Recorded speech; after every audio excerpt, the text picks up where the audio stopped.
এত ওটিজ, এত types of ওটিজ, এত কিছু পড়লাম, সমস্ত ক্ষেত্রে সুচারটা খুব কমন একটা জিনিস। তাহলে ক্লাসিফিকেশন অফ সুচার মেটেরিয়াল আমরা দেখছি। ফার্স্টে আসছে অ্যাবজর্বেবল আর নন অ্যাবজর্বেবল।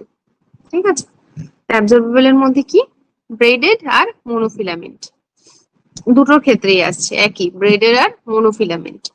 ব্রেডেড এর মধ্যে কি পড়ছে না, দেখো অ্যাবজর্বেবল, অ্যাবজর্বেবল ব্রেডেড, তার মধ্যে কি পড়ছে না, সার্জিক্যাল গার্ড, পলিগ্যালাকটিন বা ভাইক্রিল। ভাইক্রিলটার মধ্যে খুব কমন, ভাইক্রিলটা খুব কমন, সবাই শুনেছো।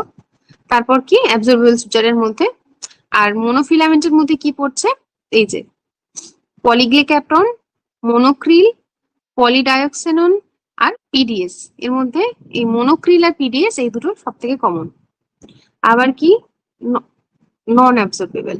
ঠিক আছে, নন অ্যাবজর্বেবল মধ্যে কি পড়ছে, নন অ্যাবজর্বেবল মধ্যে আছে সিল্ক। সিল্ক শুনেছো সবাই, পলিয়েস্টার, ইথিবন্ড, এগুলো নন অ্যাবজর্বেবল ব্রেডেড এর মধ্যে পড়ছে। আর মোনোফিলামেন্টের মধ্যে কি পড়ছে, steel wire, nylon, Ethilon, polypropylene, Prolene, এগুলো সব মোনোফিলামেন্ট, নন অ্যাবজর্বেবল। ঠিক আছে, এটা মনে রাখবে। এবার কি ক্ষেত্রে কোন জায়গায় কি ইউজ হয়, যেমন ধরো আমরা একটা সেন্স করতেই পারি অ্যাবজর্বেবল দেখে। অ্যাবজর্বেবল মানে যেটা অ্যাবজর্ব হয়ে যাবে, ঠিক আছে, ভেতরে, যেটা আমরা ভেতরে ইউজ করি, যেমন ধরো ভাইক্রিল। ঠিক আছে, খুব কমনলি অ্যাবডোমিনাল সার্জারিজ এর ক্ষেত্রে ইউজ করা হয়, যেটা আমরা একদম ইনসাইড, ধরো ভেতরের পেরিটোনিয়াম, পেরিটোনিয়াম ক্লোজারে ইউজ করছি।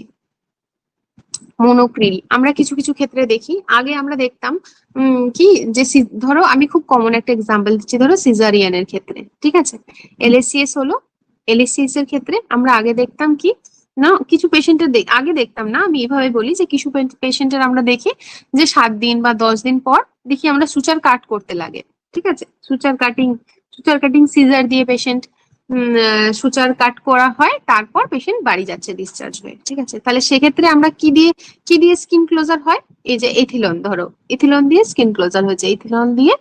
তার ইথিলন মানে কি নন অ্যাবজর্বেবল, যেটা অ্যাবজর্ব হবে না, সেজন্য পেশেন্টের কি করতে হচ্ছে যে এই 7 থেকে 10 দিন পর আমরা সুচারটাকে কাট করে তারপর পেশেন্টকে ডিসচার্জ দিচ্ছি।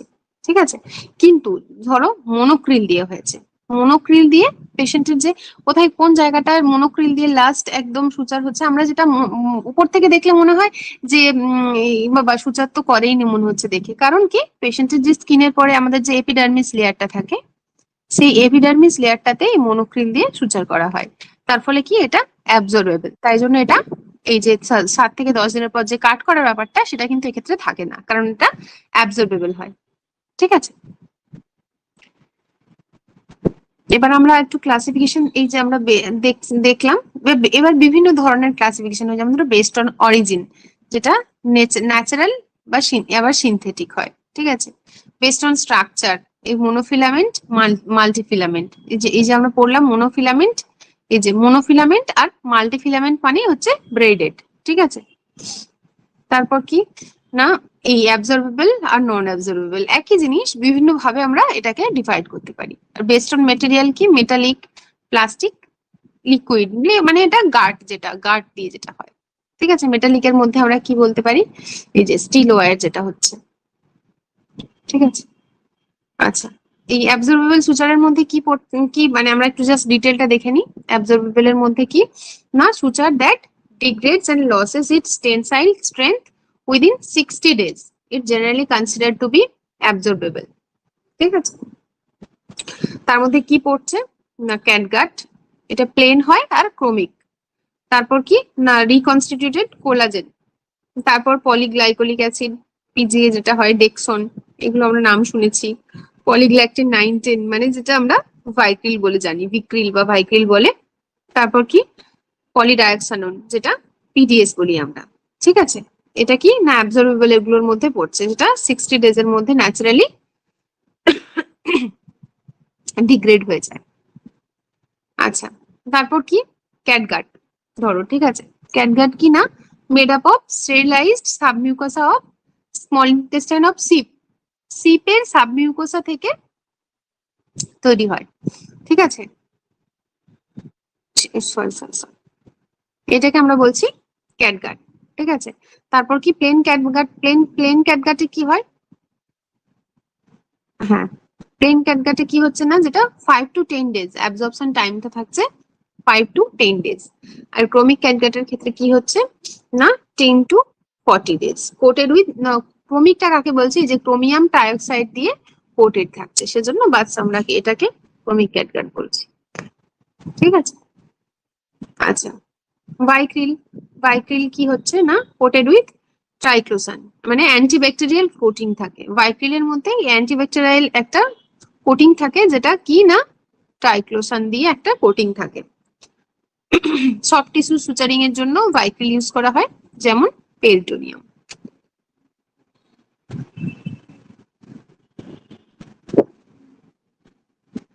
ঠিক আছে, তারপর কি নর্মাল অ্যাবজর্পশন টাইম কি না 56 ডেজ। ভাইক্রিলের নর্মাল অ্যাবজর্পশন টাইমটা হচ্ছে 56 ডেজ। আর কি কমপ্লিট অ্যাবডোমিনাল অ্যাবজর্পশন হচ্ছে 90 ডেজ। তারপর পিডিএস, পিডিএস কি না সফট আর হার্ড টিস্যুস এর জন্য পিডিএস ইউজ করা হচ্ছে, সফট অ্যান্ড হার্ড টিস্যুস এর জন্য। এটা কি ধরো মাসেল ক্লোজারের জন্য আমরা পিডিএস ইউজ করছি। অ্যাবজর্পশন টাইম কি 96 ডেজ। তারপর কি মনোক্রিল, মনোক্রিল কি হচ্ছে সফট টিস্যুস, আমরা বললাম যে এপিডার্মিস।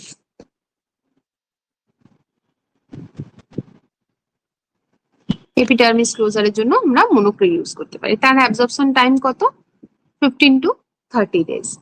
ঠিক আছে, আচ্ছা এরপর কি নন অ্যাবজর্বেবল, অ্যাবজর্বেবল গুলো পড়লাম। নন অ্যাবজর্বেবল কি হ্যাজ নো এফেক্ট অন উন টেনসাইল স্ট্রেংথ। এরপর ব্রেডেড, ব্রেডেড মানে ওই যে আমরা পড়ছিলাম যে মাল্টিফিলামেন্ট, তার মধ্যে কি পড়ছে না সিল্ক, লিনেন অর কটন। ঠিক আছে, আর মোনোফিলামেন্টের মধ্যে কি পড়ছে নাইলন, পলিপ্রোপাইলিন, ড্যাক্রন অর টেফলন। ঠিক আছে, নাইলন, এর মধ্যে নাইলনটা কি না ইথিলন। ইথিলন আমরা বললাম যে স্কিনের ক্লোজারের জন্য নর্মালি ইউজ করা হয়। রিমুভাল টাইম, আচ্ছা না ইথিলন দিয়ে যদি স্কিন ক্লোজার করা হয় তাহলে তার সেটাকে রিমুভ করতে লাগবে, কারণ এটা নন অ্যাবজর্বেবল। তাহলে কোন জায়গায় কত টাইমে সেটা রিমুভ করা যাবে, এই যে আপার লিম আর অ্যাবডোমেনের ক্ষেত্রে আমরা আপার লিম আর অ্যাবডোমেনের ক্ষেত্রে আমরা 7 to 10 ডেজে করব। ঠিক আছে, তারপর কি লোয়ার লিম্বের ক্ষেত্রে আমরা 10 to 14 ডেজ, আর স্ক্যাল্প আর ফেসে যদি করা হয় তাহলে 5 to 7 ডেজ। ঠিক আছে, ইথিলনের ক্ষেত্রে রিমুভাল টাইম। মেটালিক সুচার যদি হয়, মেটালিক সুচার কি না stainless steel wire. Stainless steel wire কোথায় হয়, কি কিসের জন্য ইউজ করা হয় স্টেনলেস স্টিল ওয়্যার, যেমন ধরো আমরা যদি বলি স্টারনাম, স্টারনাম ক্লোজার কিসের পর আফটার সিএবিজি বা ওপেন হার্ট সার্জারিজ যদি কিছু হয় সেক্ষেত্রে, তারপরে যখন স্টারনামটা ক্লোজ করা হচ্ছে সেটার ক্ষেত্রে স্টিল ওয়্যার ইউজ করা হয়, বা এই যে অ্যালুমিনিয়াম ওয়্যার সেই ক্ষেত্রে ইউজ করা হয়। তারপরে কি আর কি আছে clips, occlusion of small structure কিসের জন্য কখন ইউজ করা হয়, যেমন ধরো সিস্টেকটমি, ল্যাপ্রোস্কোপিক কোলেসিস্টেকটমি। সেই ক্ষেত্রে যখন কি হয় গল ব্লাডারটা যখন কাট করে দেওয়া হচ্ছে, গল ব্লাডারটা তো বের করে দেওয়া হচ্ছে কোলেসিস্টেকটমিতে, সেক্ষেত্রে এই যে তার জাস্ট আগে কি হয় গল ব্লাডারটা যে পোর্শন থেকে ব্লাডারটা কেটে গল ব্লাডারটা কেটে দেওয়া হচ্ছে সেই পোর্শনে কি হয় ক্লিপ করে দেওয়া হয়। ক্লিপ করার পরে এখান থেকে কাট করা হয়। ঠিক আছে, যাতে কি হয় এই যে স্মল স্ট্রাকচার অক্লুশন, যাতে স্মল স্ট্রাকচার থেকে ব্লিড না করে অক্লুশন করার জন্য। তারপরে কি স্টেপলস করা হয়, স্টেপলার্স করা হয় আমরা দেখি বাওয়েল ক্লোজারে বা ভাস্কুলার অ্যানাস্টোমোসিসে স্টেপলার্স করা হয়। আর কি skin tapes, non suture method of closing, wound edge that are not under tension, wound edges that are not under tension, যে উড এজেস গুলো টেনশনে মানে বেশি প্রেসার নেই সেই জায়গাগুলোতে স্কিন টেপস ইউজ করা হয়। ঠিক আছে, আর অনেক সময় আমরা এই যে স্টেপলস দেখলাম বাবেল ক্লোজার বা ভাস্কুলার অ্যানাস্টোমোসিসে অনেক সময় স্কিন স্টেপলারও ইউজ করা হয়। স্কিন স্টেপলার, যেটা স্কিন ক্লোজার ইউজ করা, স্কিন ক্লোজার, সেটা কিন্তু একটা পার্টিকুলার ডেজ এর পরে স্কিন স্টেপলারটা রিমুভ করতে লাগে। 15 ডেজ, 20 ডেজ বা 12 ডেজ, যেরকম যে যে জায়গাতে যে স্কিন স্টেপল করা হচ্ছে সেটা কিন্তু স্টেপলারটা রিমুভ করতে লাগে। আচ্ছা, এরপর আমরা যে সুচারগুলোর কথা বলছিলাম, এই সুচার এই পর্যন্ত যেটা আমরা পড়লাম, সুচারগুলো যেগুলো বলছিলাম, জাস্ট কয়েকটা ছবি আমরা দেখি। এই যে যেমন ধরো এটা ট্রুলন মানে ইথিলন, যেটা আমরা পড়ছিলাম, ঠিক আছে। একটা সুচারে কি কি দেখতে লাগে, তারপরে যেমন ধরো আমরা জাস্ট একবার দেখে নিই। এটা যেমন ধরো মনোক্রিল আমরা পড়লাম, ঠিক আছে। এটা কি ক্যাটগাট আমরা পড়লাম, এই দেখো লেখা আছে ক্রোমিক ক্যাটগাট, ঠিক আছে। তারপরে ধরো এই যে পড়ছিলাম আমরা পিডিএস, ঠিক আছে, পিডিএস সুচার। তারপর ধরো আমরা পড়লাম ভাইক্রিল, এটা ভাইক্রিল, ঠিক আছে। কি কি থাকে এখানে, যেমন ধরো সুচারের মধ্যেই আমরা সুচার হাতে পেলে আমরা কি কি দেখবো, দেখো তার মধ্যেই লেখা থাকে। এই দেখো লেখা আছে অ্যাবজর্বেবল, অ্যাবজর্বেবল সার্জিক্যাল সুচার, ঠিক আছে। এখানে ধরো আর কি কি হয়, সুচারের নাম্বার দেওয়া আছে, যেমন ধরো এই যে নাম্বার 1, এটা কি পিডিএসটা, পিডিএস দেখো নাম্বার 1। এটা দেখো ক্যাটগার্ড, এটাও নাম্বার 1। মনোক্রিল দেখো নাম্বার 20। এটা কি এথিলন, এথিলনও দেখো নাম্বার 20। এই নাম্বারগুলো কি ডিনোট করে, নাম্বারগুলো ডিনোট করে একটা তো অবশ্যই যে নিডলটার সাইজ, নাম্বার অনুযায়ী নিডলটার সাইজ চেঞ্জেস হয়। আর কি হয় না, থ্রেড, যেটা নিডলের পেছনে যে থ্রেড থাকে সেই থ্রেডটাও কিন্তু এই নাম্বার ওয়াইজ থিন হতে থাকে বা থিক হতে থাকে। যেমন ধরো এই যে 20 আছে, নাম্বার 1 আছে, মানে নাম্বার 1 এর পর 2, এরপর আমরা যদি 30 দেখি, 30টা আরো বেশি পাতলা হবে, 40 সেটা আরো বেশি থিন হবে। এইভাবে 50, 60, 70, 80, এইগুলো কি হয় 10, এইগুলো সব আরো থিন হতে থাকে, ঠিক আছে। আর কি দেখো নিডল টাইপ লেখা আছে রিভার্স কাটিং, এক্ষেত্রে দেখো লেখা আছে ট্যাপার পয়েন্ট, ঠিক আছে। এ দেখো এখানে লেখা আছে রাউন্ড বডি, এরকম ভাবে এই দেখো এখানেও লেখা আছে ট্যাপার পয়েন্ট, এগুলো কি না রাউন্ড বডি, এগুলো হচ্ছে নিডলের টাইপটা ডিপেন্ড করছে, নিডলটা কেমন দেখতে। দেখো একটা ছবি দেখো আমরা মোটামুটি বুঝতে পারছি, দেখো রাউন্ড বডিটা দেখো কেমন আছে, এটা দেখো রাউন্ড, এটা রাউন্ড টাইপ, রাউন্ড বডি। এবার ট্যাপার পয়েন্ট, ট্যাপার পয়েন্টের ক্ষেত্রে দেখো এই এই একদম নিডল টিপটা খেয়াল করো, এটা ভীষণই, এটা অত বেশি রাউন্ড নয়, এটা কিন্তু এই যে দেখো হাফ সার্কেল লেখা আছে, এখানটা যদি কেউ খেয়াল করো দেখো এই যে হাফ সার্কেল লেখা আছে এই জায়গাটাতে, ঠিক আছে। তাহলে এগুলো বিভিন্ন সুচার যেগুলো আমরা পড়লাম, ঠিক আছে।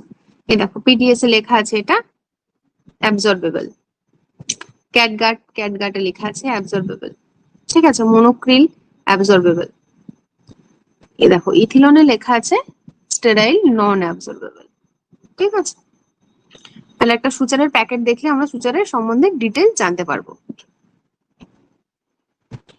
আচ্ছা, নিডল কি, নিডলের মানে পার্টস গুলোকে কি কি বলে আমরা জাস্ট একবার দেখে নিই। এই যে নিডলের যে একদম টিপ থাকে এটাকে আমরা নিডল পয়েন্ট বলি, বডি শ্যাফট বলছি নিডলের বডিটাকে। আর কি এই জায়গাটাকে আমরা কি বলছি সোয়াগড এন্ড, ঠিক আছে। এখান থেকে কি হচ্ছে, এখানে এই জায়গা থেকে নিডল থ্রেডটা লেগে থাকে এর সঙ্গে অলরেডি, এই জায়গাটাকে আমরা সোয়াগড এন্ড বলছি। আচ্ছা, এবার আমরা জাস্ট একবার নিডলের টাইপ গুলো দেখে নিই, যেটা আমরা অলরেডি পড়লাম, ওই সব প্যাকেট গুলো ছবি দেখে দেখে আমরা পড়ছিলাম যেগুলো, সেইগুলোই জাস্ট এখানে লেখা আছে, ঠিক আছে। কি হচ্ছে কি কি কি পড়ে এর মধ্যে, স্ট্রেট, ঠিক আছে। স্ট্রেট কি হয়, সারফেস সুচারিং এ কাজে লাগে, ঠিক আছে। স্ট্রেট নিডল যেটা হয়, স্ট্রেট নিডল আমাদের কি হয় সারফেস সুচারিং কাজে লাগে, যেমন কি যে সিকিউর ক্যাথেটার সিকিউর করার জন্য, তারপর কি না অ্যালাউইং ডিরেক্ট ফিঙ্গার ম্যানিপুলেশন, একদম স্কিনের ওপরে সারফেস সুচারিং এ আমরা স্ট্রেট নিডল ইউজ করি। তারপরে কি কার্ভ নিডল, কার্ভ নিডল কোথায়, যে ডিপ টিস্যু সুচারিং এ ইউজ করা হয়। কাটিং নিডল, স্কিন ক্লোজিং এ ইউজ করা হয়। যেমন ধরো এই যে আমরা কাটিং দেখছিলাম, এই যে এই ধরো রিভার্স কাটিং, এই যে আমরা টুলন দেখলাম ইথিলনটা আমরা জানি স্কিন ক্লোজিং এ ইউজ করা হয়, তাহলে কি ওটা রিভার্স কাটিং লেখা আছে, কাটিং নিডল, ঠিক আছে, স্কিন ক্লোজার। এই যে সফট টিস্যু, সফট টিস্যুতে ইউজ করা হয় কি রাউন্ড, এই যে দেখো লেখা আছে রাউন্ড বডি, রাউন্ড বডিটা আমরা সফট টিস্যুতে, রাউন্ড বডির এক্সাম্পল আমরা দেখছি এই যে দেখো ভাইক্রিল, এখানে লেখা আছে রাউন্ড বডি, তাহলে আমরা ভাইক্রিলটা সফট টিস্যুতে ইউজ করতে পারি, রাউন্ড বডি। তারপরে কি ট্রমাটিক হয়, ট্রমাটিক একটা নিডল হয় যেটা আই হোল থাকে নিডলে, ঠিক আছে, মানে যেটা শুধুমাত্র নিডলটা ইউজ হয়, এবার এখানে একটা ছোট আই হোল থাকে, যেটাতে আমরা কি করি আলাদা করে, মানে অলরেডি এখানেই সোয়াক্সড এন্ডটা থাকে না, সোয়াক্সড এন্ড হলে কি হবে নিডলের মধ্যে এখানে অলরেডি সোয়াক্সড এন্ডটা থাকছে, যেখান থেকে অলরেডি থ্রেডটা লাগানো আছে, কিন্তু আই হলে কি হয় একটা হোল থাকে, এবং এই নিডলটা এই পর্যন্ত শুধু এইটুকুই এইরকমই পাওয়া যায়, এর সঙ্গে আলাদা করে আমরা কি করি বিভিন্ন সার্জারির ক্ষেত্রে ইউজ করা হয়, আলাদা করে থ্রেড পাওয়া যায়, ঠিক আছে, যেটা শুধুমাত্র থ্রেডটা পাওয়া, সেই থ্রেডটা আমরা এই হোলের ভেতরে ম্যানুয়ালি এন্টার করিয়ে সুচার করার জন্য ইউজ করা হয়, ঠিক আছে, ট্রমাটিক। আর কি অ্যাট্রমাটিক নিডল ইউজ করা হয় যেটা লিভার আর কিডনি সার্জারিতে, যেটা কি করে না সাইডের যে টিস্যুস গুলো বা সেলস গুলো আছে সেগুলো যাতে পাংচার বা ব্লিড না করে আননেসেসারিলি, পার্টিকুলার সার্জারির ক্ষেত্রে আমরা অ্যাট্রমাটিক নিডল ইউজ করি, ঠিক আছে, লিভার আর কিডনি সার্জারির ক্ষেত্রে। তাহলে টাইপ অফ নিডলস এর মধ্যে এই কটা পড়ছে হলো। তাহলে আমাদের এই পর্যন্ত পেরি অপারেটিভ জার্নি